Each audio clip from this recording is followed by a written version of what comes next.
Bahas mengenai neraca pembayaran Indonesia triwulan 2 tahun 2014. Pak Endi, tadi kita terhenti bahwa mengatakan di triwulan 2 tahun 2014 ini yang kita alami adalah pada neraca perdagangan barang dan neraca jasa di triwulan kedua ini merupakan meningkat ya defisitnya. Nah, bagaimana dengan neraca pendapatan untuk primer ini? Ini mungkin apa? Sama atau tidak nih? Iya, kayaknya juga hampir searah ya. Jadi di Q2 neraca pendapatan primer ini memang dia selalu defisitnya meningkat. Kenapa? Karena pertama memang kalau perusahaan yang punya utang luar negeri itu kan pembayaran cicilannya kan setahun 2 kali. Itu di Q2 sama di Q4. Sehingga memang Q2 itu ya tekanannya besar gitu.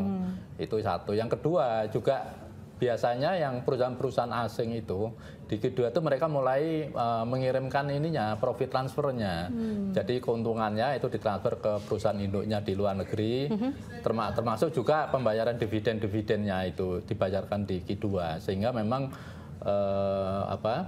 di Q2 itu tekanan di pendapatan primer itu memang meningkat. Dan ini searah dengan pertama besarnya capital inflows yang masuk gitu ya, karena capital inflows yang masuk kan harus dibayar bunganya.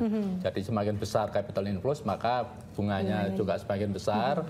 Yang kedua searah juga dengan pendapatan dari perusahaan-perusahaan asing yang di Indonesia, dan itu kita masih prospektif, mereka masih untung besar gitu ya, dan itu berarti pembayaran income-nya juga semakin besar. Itu seperti itu. Jadi itu salah satu faktor yang membuat akhirnya peningkatan defisit. Ini defisitnya sekitar 7,3 miliar ini dibandingkan Q1 6,3 miliar, memang ada kenaikan ya. Ada kenaikan di situ.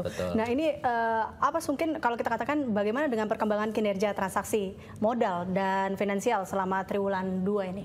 Ya, nah untungnya bahwa di Q2 ini transaksi modal dan finansial itu membaik ya, ada capital inflows yang besar.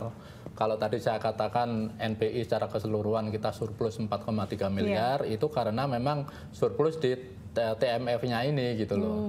Ada capital jumlah surplusnya itu mencapai 14,5 miliar. Jadi ini sangat besar, dan itu menunjukkan kepercayaan investor asing terhadap prospek ekonomi kita. Kalau enggak mereka keluar itu Mbak. Kita ingat di Q2 itu terjadi capital outflow.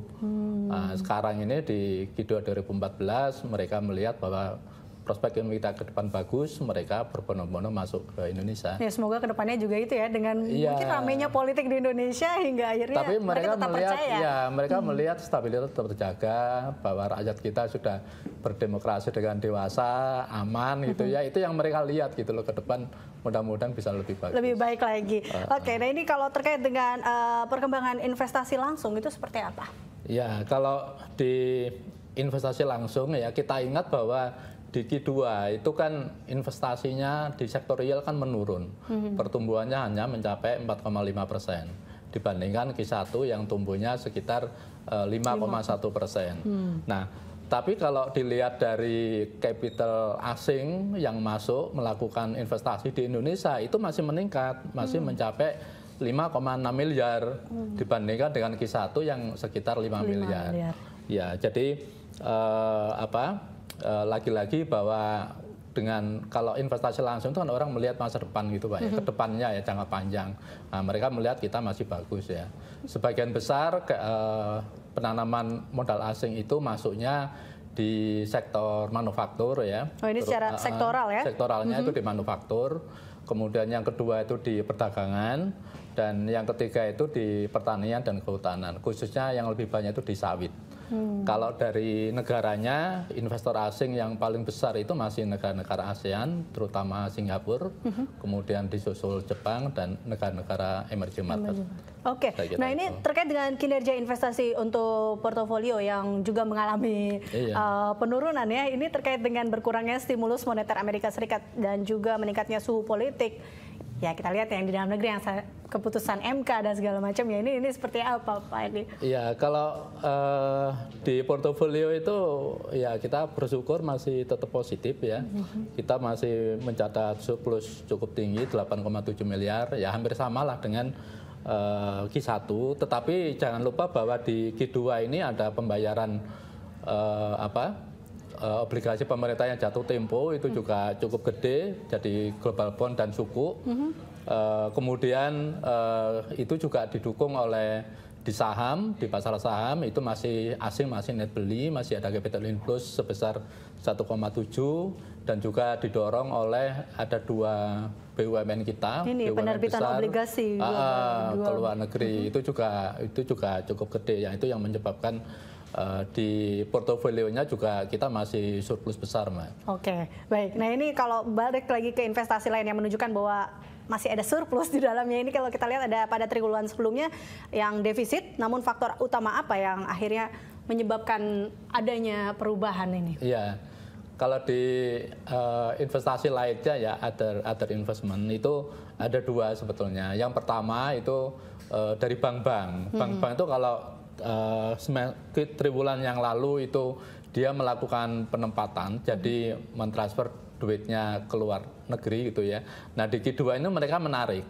Jadi uangnya rekeningnya yang ada di Nostro di luar negeri itu ditarik ke dalam. Itu memang sebagian untuk memenuhi kebutuhan nasabahnya dan sebagian lagi juga ditanamkan di term deposit Bank Indonesia. Jadi ini menunjukkan suatu ada manfaat dari upaya Bank Indonesia di dalam financial deepening, pendalaman pasar keuangan kita. Mereka sudah mulai masuk di sana. Kemudian faktor yang kedua itu juga terkait dengan penarikan utang perusahaan. Jadi secara net itu mereka surplus sekitar 1 miliar. Jadi penarikan utangnya sendiri 8 miliar, itu dari BUMN 3 miliar, swastanya 5 miliar, tetapi kemudian ada pembayaran utang di Q2 itu kira-kira 7 miliar. Jadi masih ada net masuk 1 miliar. Nah itu yang mendorong